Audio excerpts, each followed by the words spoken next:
My name is, well, first of all, the title of this talk is going to be Internet Governance, Is It Possible? Okay, Internet Governance, is it possible? This young lady, she decided that she didn't want me to talk, so she gave me the answer already. So I'm going to ask her to shh. All right. About me a little bit. I was born and raised in Chesapeake, Virginia. Anybody from Chesapeake? Anywhere Virginia?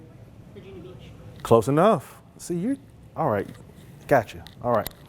I have a bachelor's degree in electronics and computer networking from East Carolina University. I see another pirate. Thank you. Another pirate. Master's degree in management at the concentration in information system security. That is from Colorado Technical University. I have 15 years experience as an IT professional. I have some certs that say I kind of know what to do. That is a picture of me that I thought was cool, and so my vanity made me put it in the presentation. And you can find me at these locations, okay? Any questions, concerns? Is everybody feeling okay? How's everybody enjoying the conference so far? Give me some feedback. Great? Too many interesting things going on at the same time. We've heard that complaint, but I'm sorry. That's kind of the job. So obviously, some of you may not know I'm the conference director, so I basically put on this conference with a very large team of people who help me, who are phenomenal, okay? Session learning goals. I don't know if these are goals, but we're gonna try to, I don't wanna say answer these questions, but we're gonna try to address them, right? Why this subject? Why is the internet like this? What is governance? Why do we need internet governance? What are the problems associated with how the internet is governed today? And what are some proposed solutions? And notice I put in parentheses, audience participation, okay? This talk, okay, and I say that very loosely, this talk, I want it to be kind of two-way, I want it to be a discussion, is geared towards security professionals like us getting in a room and starting to discuss this because it's not being discussed very often. Okay, a lot of people are just kind of like, oh, the internet's the internet and that's just the way it is. The problem with that kind of mindset is that a lot of people are kind of getting buried in the way the internet is functioning today.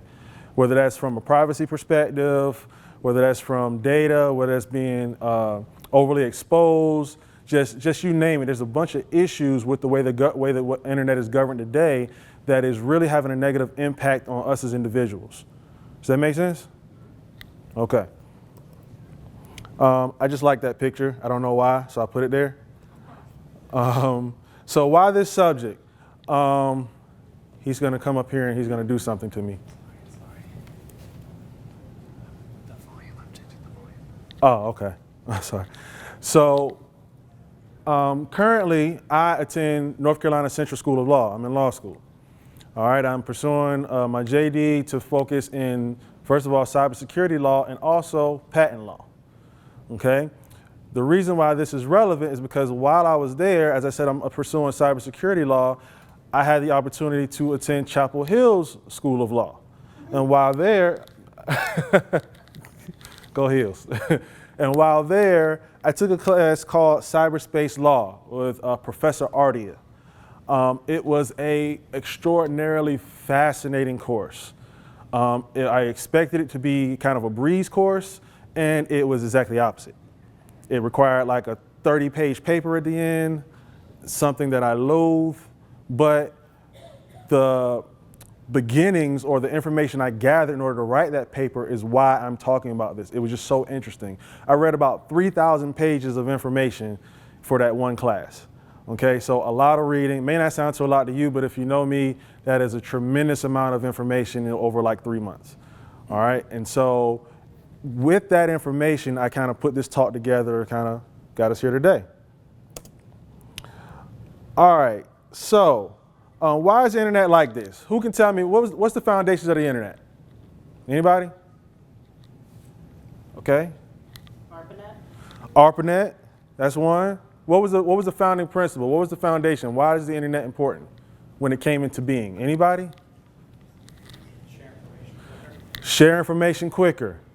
Anybody else, anything? Distribute. Okay. Maybe commerce. right? Maybe all these types of things work together. Primarily, obviously, it was to communicate, right? Now, when it first initially started off as just this communication platform, like we want to be able to send messages from one way to the other, we want to help become more efficient in work, and so on and so forth.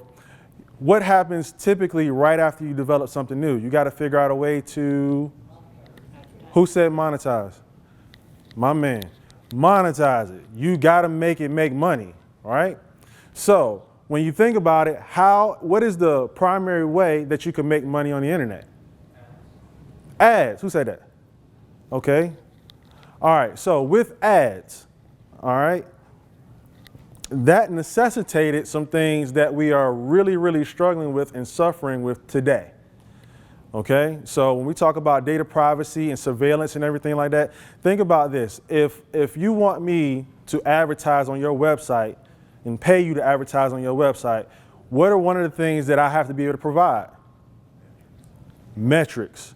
I got to be able to provide a way to be able to say, hey, you're getting this many looks on your site. Hey, you're getting many people visiting. They're clicking on this link. They want to go to this site. You want to be able to know what people are doing. So what does that automatically necessitate? Data collection and surveillance. Data collection and surveillance. So, okay, I'm sorry. So with that, when you start talking about the basis of the monetization policy or the monetization mechanism for the internet is surveillance. Okay, so is there any, can you think of any other reason why we're in the state we're in today? The only way to make money on the internet primarily is through surveillance. So as a side effect, I don't know if it's a side effect or a primary goal, what have people who are running the internet, the platforms and stuff what have they done? They've become extraordinarily proficient and efficient at what? Gathering information, collecting data, surveilling you, knowing with every little click you take what you like and what you do. And we see this every day. We've had these conversations before, right?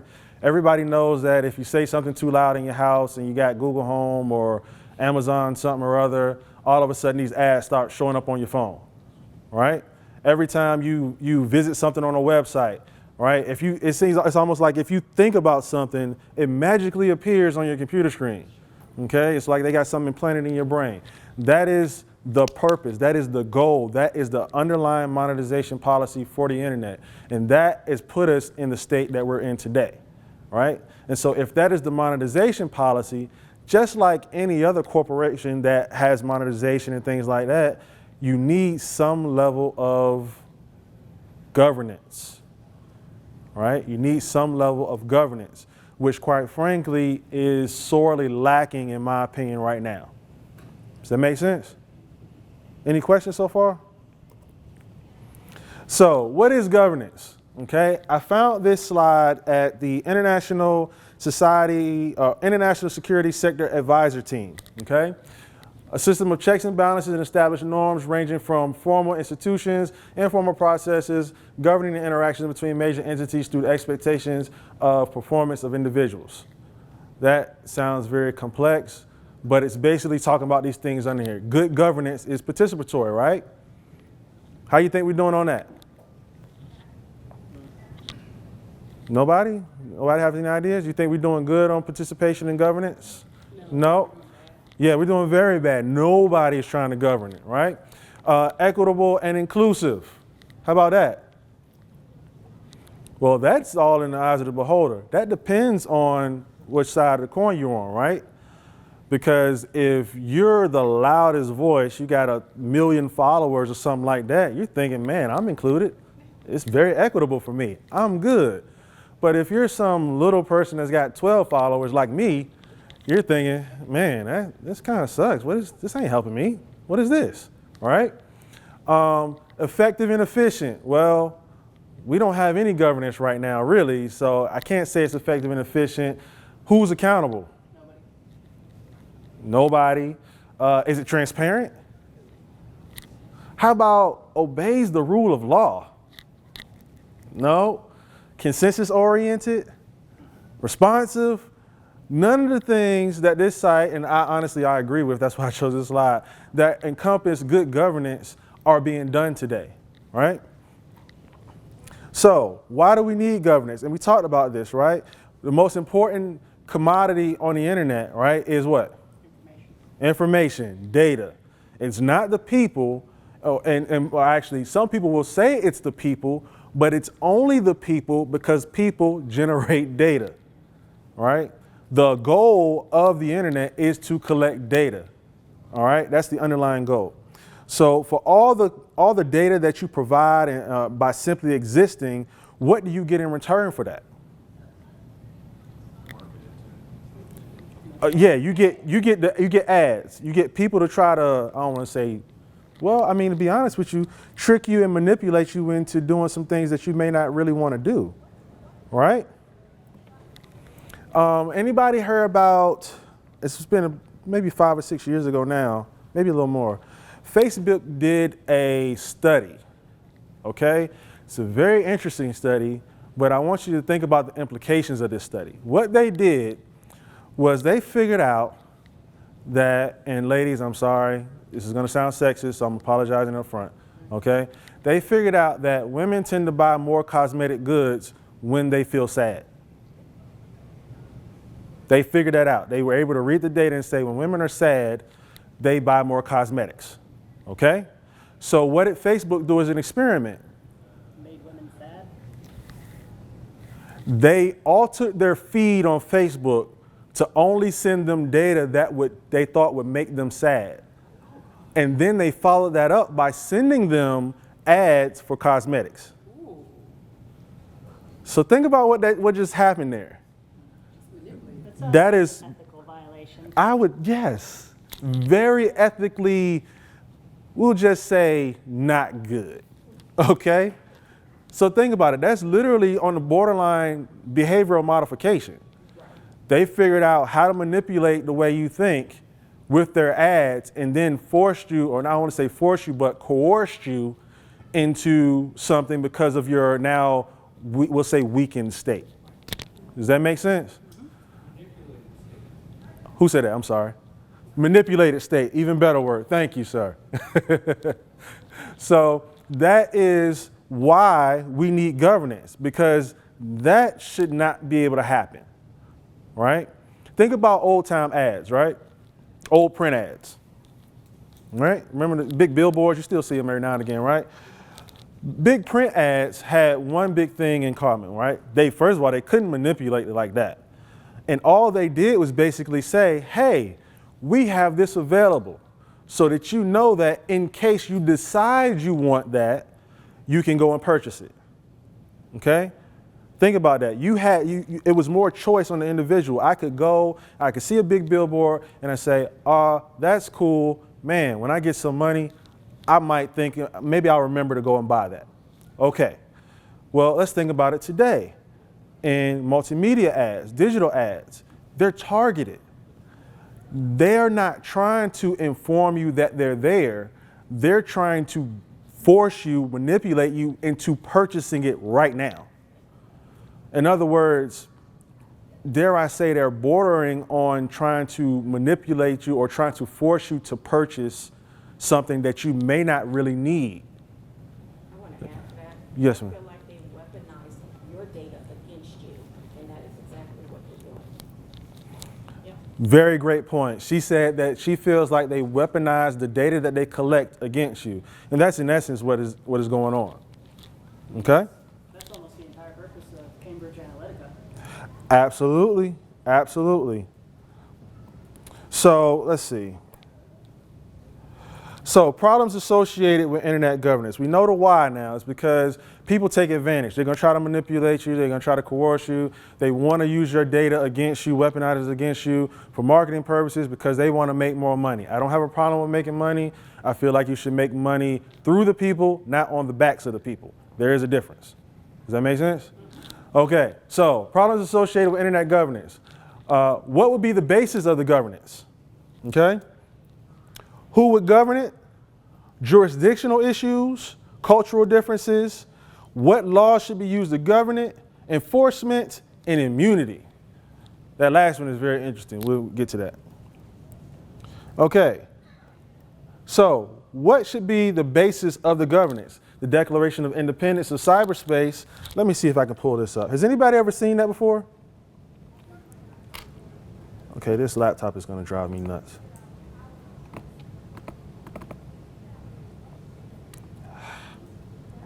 Of course, you're not going to work now.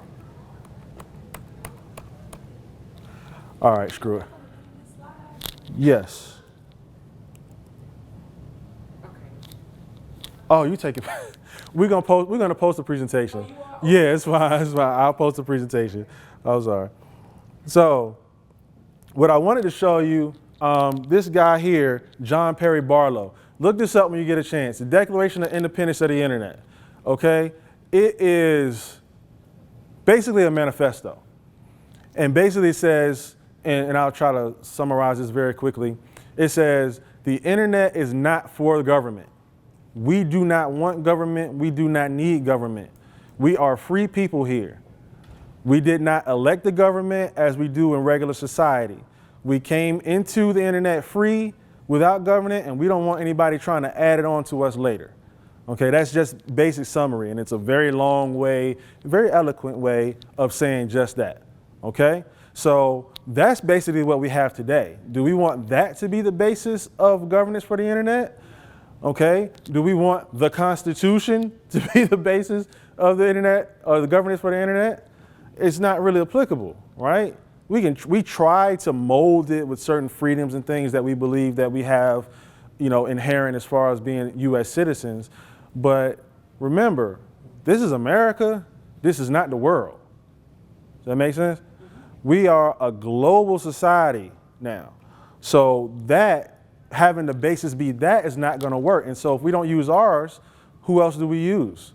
Do we create one by working with other organizations and countries and things like that, form a consortium and build one?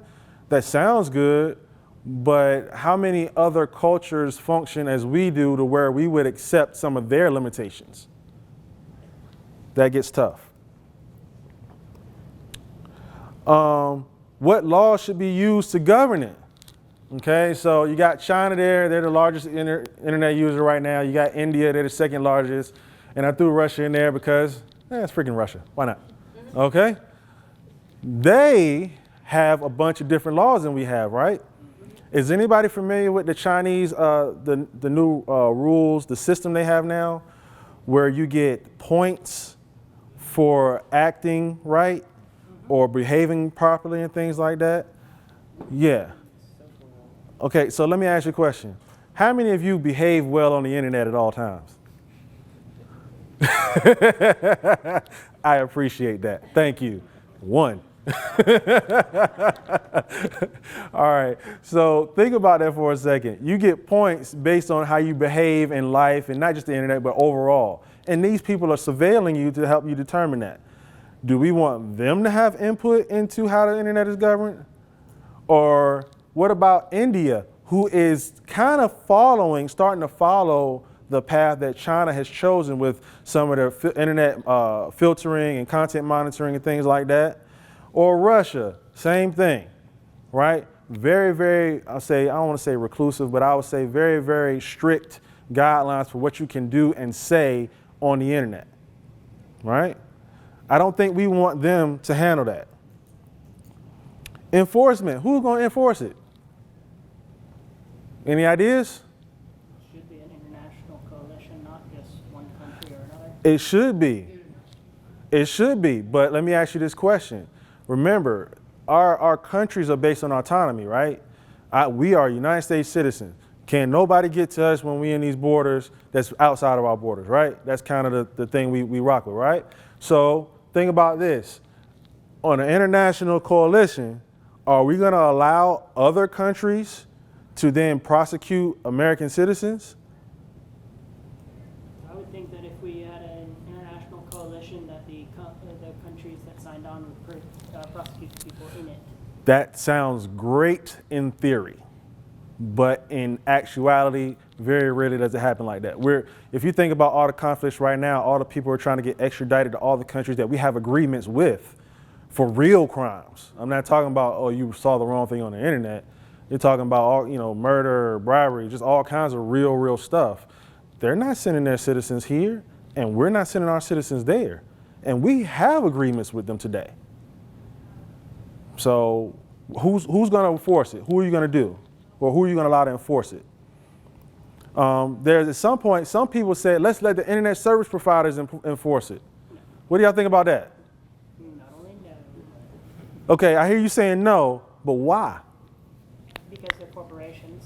Because they're corporations? Okay, that's a good reason. Their whole point is to generate profit. They're not there to do anything other than that. Okay, that's one way to think of it, but think about the other side. They generate profit because of what they mean to the overall society, right? So for them, it can't just be profit driven. They have to have a mission to provide connectivity throughout the world in order for them to really survive. That's their underlying deal, right? So I don't want to say let's say altruistic, I don't know, but they have some good reasoning for what they do, right?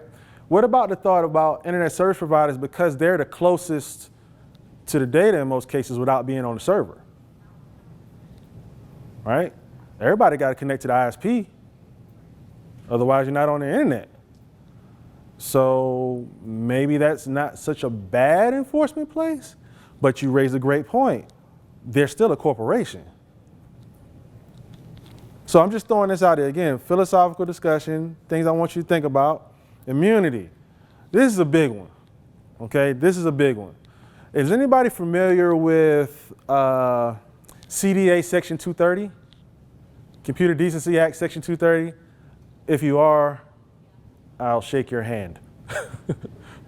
Okay, so the Computer Decency Act Section 230 gives immunity to platforms.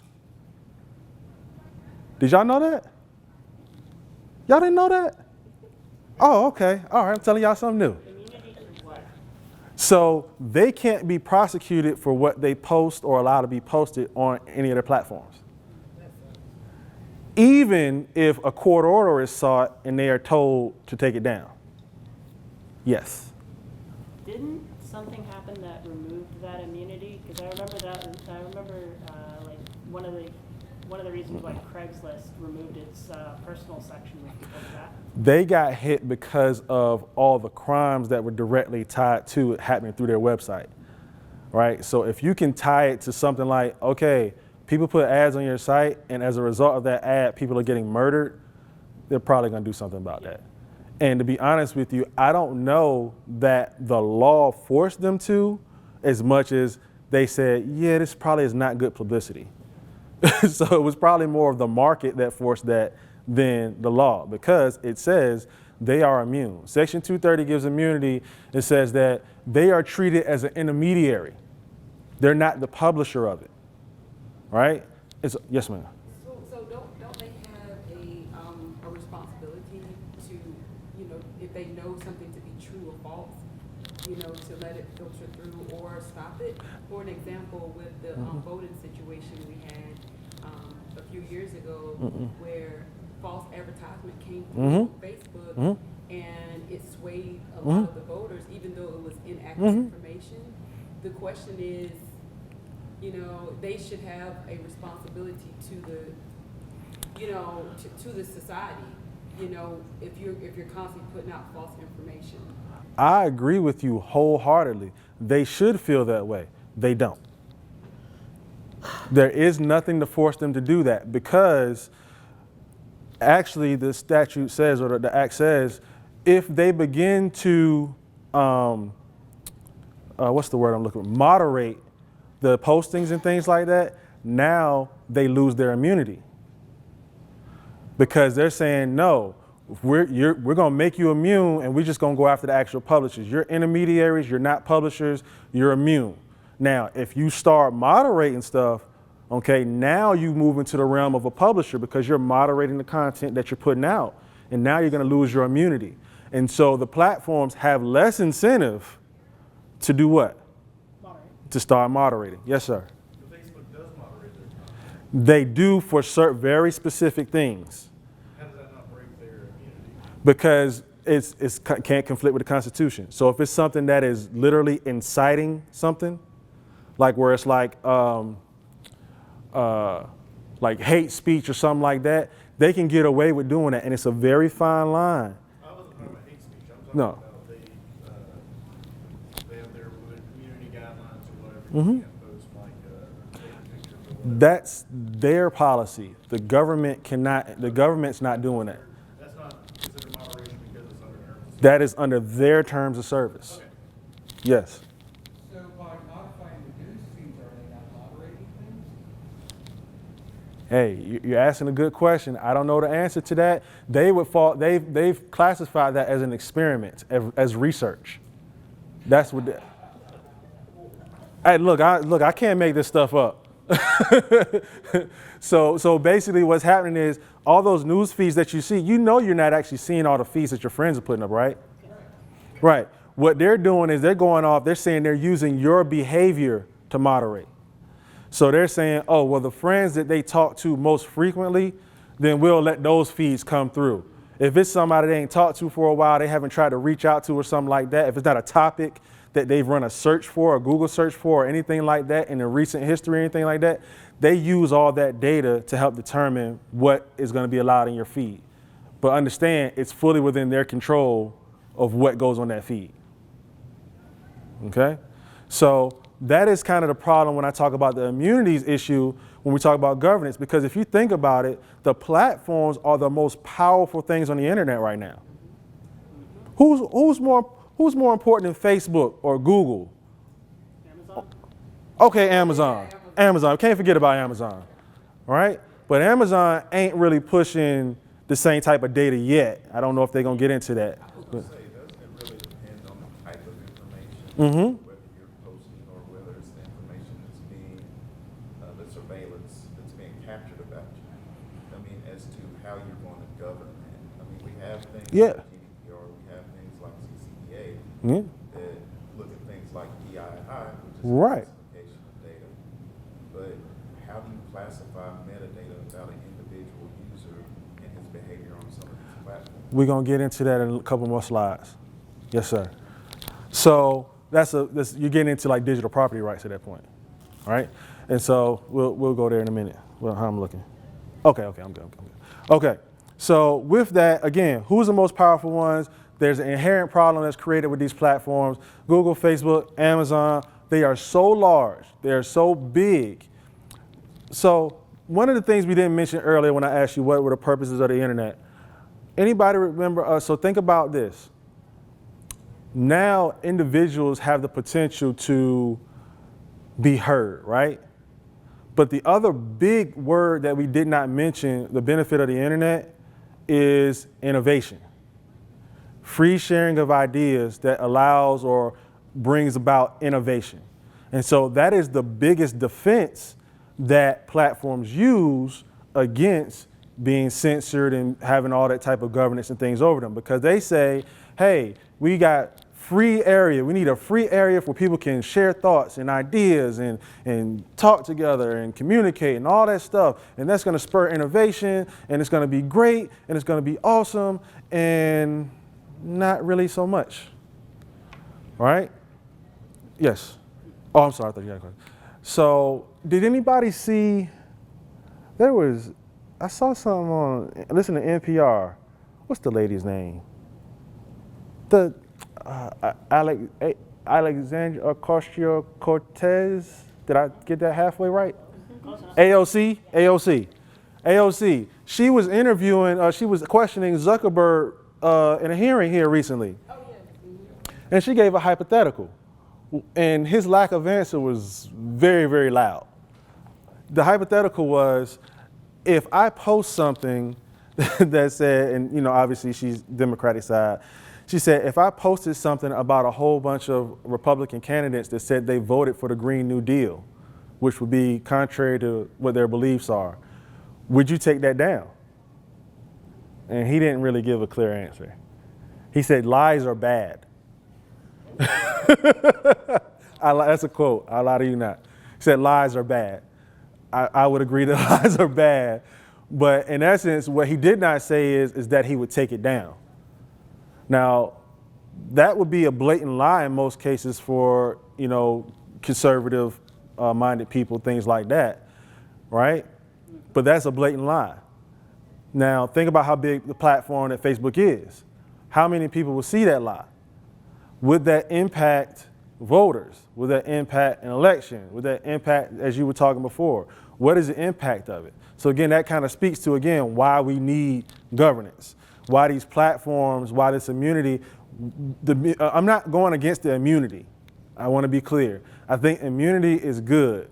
I think personally, because these platforms are in so many different businesses, okay, it may be smart to break them up. Why? Because based on the business would determine the regulatory applications, right? So if I'm just up here having fun and playing and stuff like that, okay, but then maybe we ain't regulating that.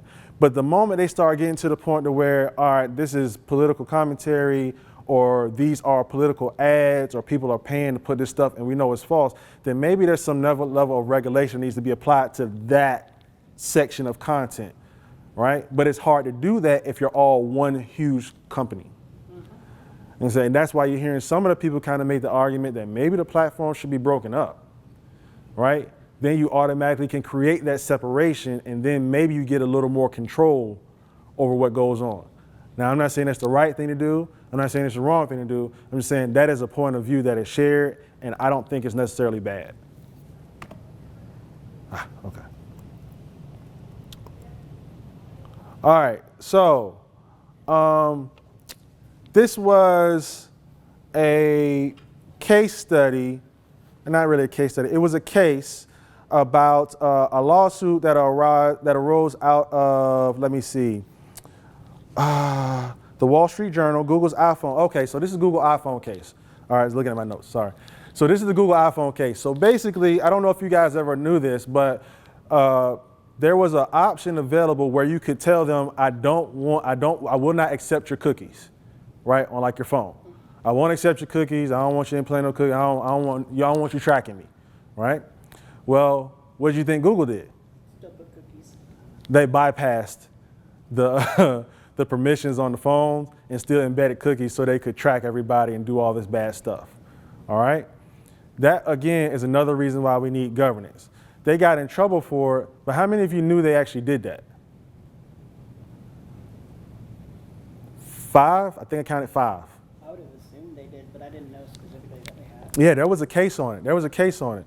That is obviously privacy implications, right? If I tell you I don't want to be tracked, don't track me. Leave me alone, right? Next case. This one was, Goodnick. Dow Jones v. Goodnick. Oh, no, wait a minute. Hold on. There we go. Sorry. Dow Jones v. Goodnick. Okay? Now, this was an interesting case. Here's why this was interesting.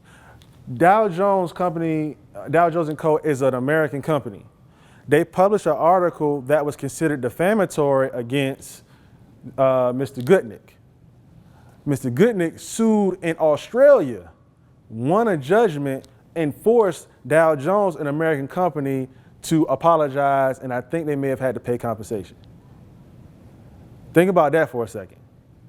An Australian company, an Australian citizen, sued in an Australian court, not an American court, an Australian court, and was able to force an American company to do something. All right?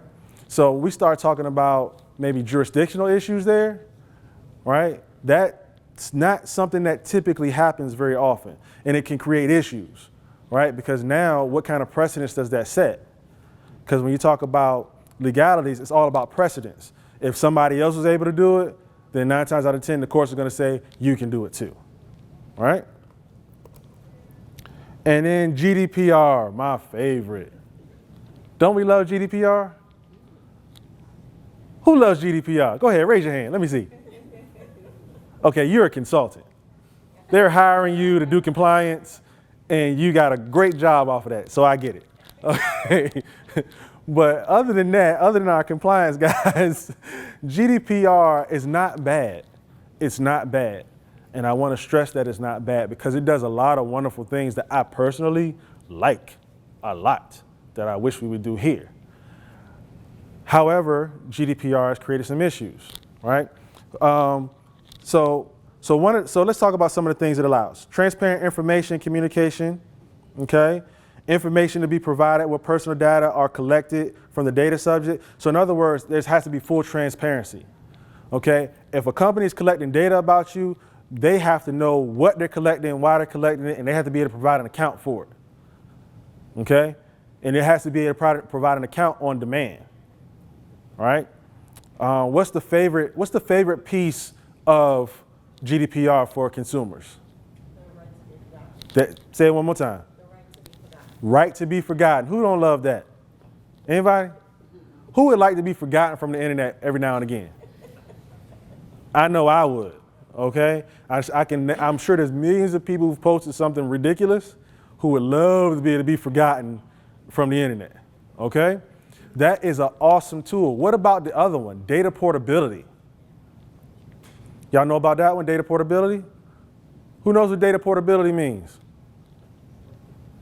Come on, don't just look at me. Y'all two, come on now. Help me out. I recognize the term, but I don't remember the definition.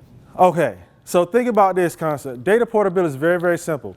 It means that I should be able to download everything that you have on that platform about myself and take it somewhere else.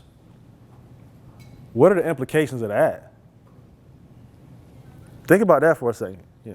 That would mean that the data anybody collects on you is not exclusive to that company. Exactly. And the implications of that is this. The platforms lose some power. Because remember, the power of the platform is in the amount of data that they hold, right? That can be another way to help kind of stir on some governance, right? You're kind of almost letting the market do some things, right? Because if I have data portability, now I can what? Maybe other players can come in right now, right? Because right now the issue is the reason why there's no real competitors for Facebook is not because people don't want to compete, it's because they can't.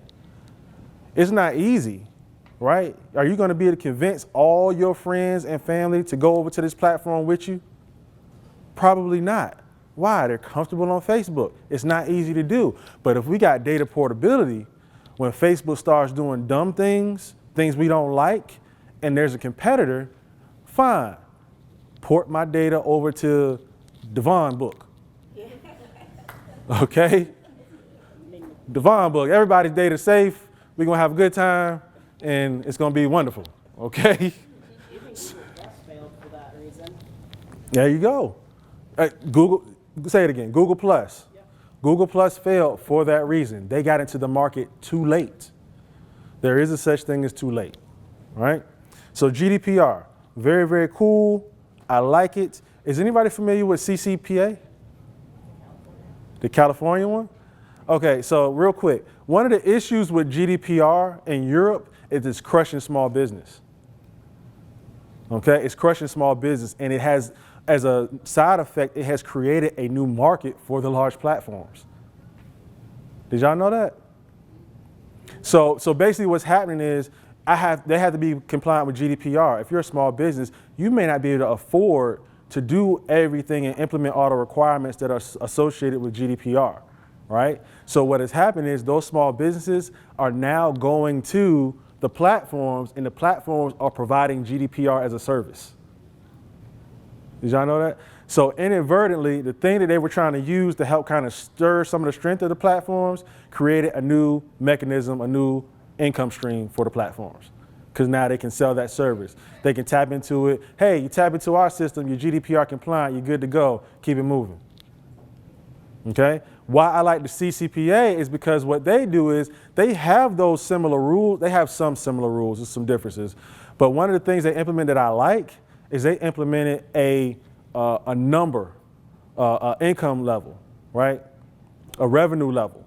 So if you're under a certain revenue, then you don't have to be compliant, right? Why is that important? Because every small business cannot support and sustain all that compliance. They just can't. They don't make enough money. And so in effect, you driving small business out of business.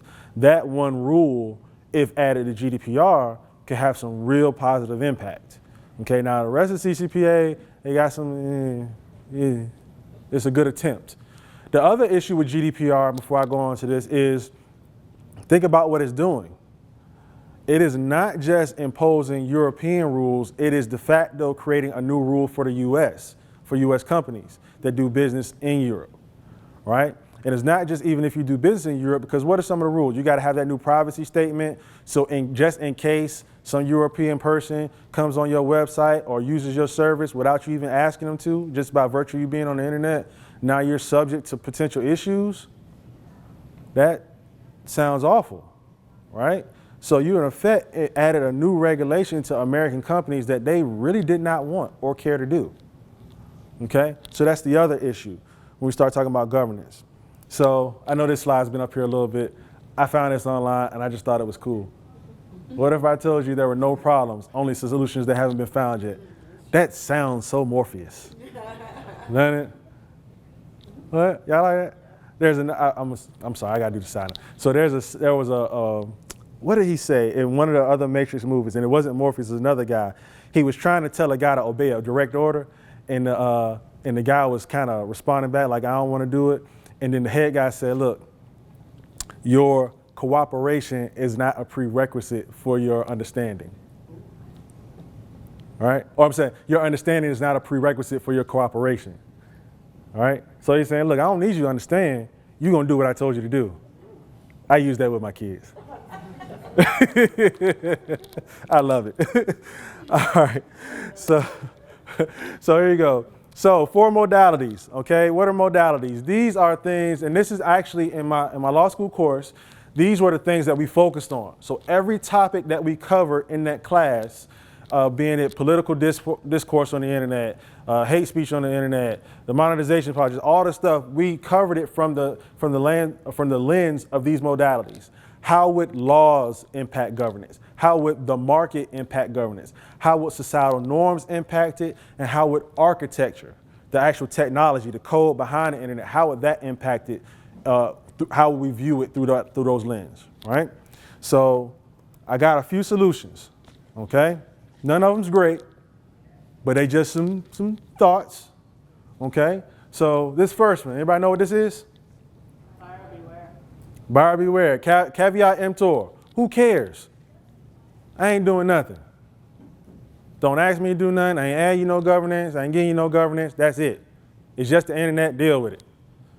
How's that working out for us? No? Nobody likes that? What'd you say? Mixed bag. Mixed bag? Actually, yes. That is probably more accurate. It's a mixed bag. All right? The next solution. Prohibit certain practices outright. If you could prohibit one thing getting published online, what would it be? Or one thing, one activity online. Somebody tell me something. Hate speech? That's a good one. Murders. Huh? Murders. Online. Murders online? I mean, I'm just saying, like, sometimes they do, like, videos. So the suicide videos, the killing. Okay, yeah, I get it. All right. Child porn's a good one. What else? Anything? Inaccurate information. Inaccurate information, that's cool. But you got to remember, inaccurate is in the eyes of the beholder. So what you think is accurate was accurate to you, maybe a lie to somebody else. They try to take it down. You got to be careful. You got to think of the other side now. Anything else? I mean, those are all good ones, right? Certain practices that you should prohibit. I like the ones, things that are objectively false, right? If we could say this objectively false, right? And we could say you can't publish it, that would be good. All right, gotta hurry up. Give data the same protection as traditional property. My man here was talking about that. Digital property rights, that's a big one. What do you get in return for Facebook usage other than ads? Usage of Free service to do what? connections. To provide more data for them? Isn't it? Well, you're the one providing the data out of your own accord and not making you do anything. No. I'm not saying they are. Interact with other individuals, which you don't have to use that platform for such a platform. Yeah, that's very, very true. That's very, very true. But in society today, what's happening now more and more on jobs now? I know people that won't hire you if you can't be found on social media. And then if they do find you, and it's not with of the company, then they let you go. Yeah. So society is starting to depend more and more on these platforms in a way that's like, it's not so much of an option anymore, it's a necessity. Right? And so when you start having necessities in the game, it kind of changes that. I agree with you if the society was not changing it into a different position. I would agree with you, but I think we're moving. But I mean, there's also a multitude of platforms for Mhm. foremost, right? So, I mean, like, so if someone doesn't have a LinkedIn, they're not gonna get a job offer. It's not a, dude, you're killing me. So it's not necessarily just about LinkedIn. It's just the overall attitude towards social media and things is changing to make it more necessity. Yeah. I think, I mean, the conversation is very Facebook-centric, right? Mm-hmm. But if you look at Twitter, for example, Mm-hmm. the type of data being collected on Twitter is far different from what being on Facebook. The type of data you can share on Twitter can be different while still maintaining somewhat of a legitimate presence in the app. So who's Twitter tied to? Tied to a man, Like who owns Twitter? forget the CEO's name. So Twitter is very, very tied to, you get it? Thank you. Isn't Twitter very, very tied to like Google and some other platforms underneath the covers? But Twitter doesn't do ID proofing. Mm, So, I mean, it could be a phantom account. that's very true. That's very true. So what about anonymity? So you can prevent a lot of the data acquisition just by straight up being anonymous using some different types of tools. Yeah, you can definitely do that. But again, you get into the problem is if somebody is looking for, I know people who have multiple accounts. They have a pristine account and then they have their alias where they do not nice things, right? So that's anonymity is a good one. So yeah, I'm saying for this particular slide, give your data the same protections as personal property so that now I have ownership of it. I can take it back whenever I want. So that gives me some of the rights as GDPR has. Now I have the ability really to say no. I don't have that blanket statement that says, hey, all your data is going to be shared however we want in the terms and conditions. There's an overarching rule that says, is that for me? Okay. There's an overarching rule that says I can do whatever I want with the data that I hold. Okay? I gotta hurry up. Create global consortium. Shirley, you talked about that earlier today. I like that idea. If you can find common ground that everybody can live with, I think it'll be tough in this climate, but I don't think it's impossible. All right? Number 4, best option, just all of them. Some version of all of them cobbled together into some kind of platform and policy, that would be the best option. Now, whether anybody has the stomach to do that, because that's a decade's worth of work. That is not gonna happen quickly, all right? I don't know. But my goal for this talk, again, was to just get people like us, security people, to at least keep it in mind, raise the conversation, have the conversation, and see what happens in the end, okay? I think that's it for me. Any questions?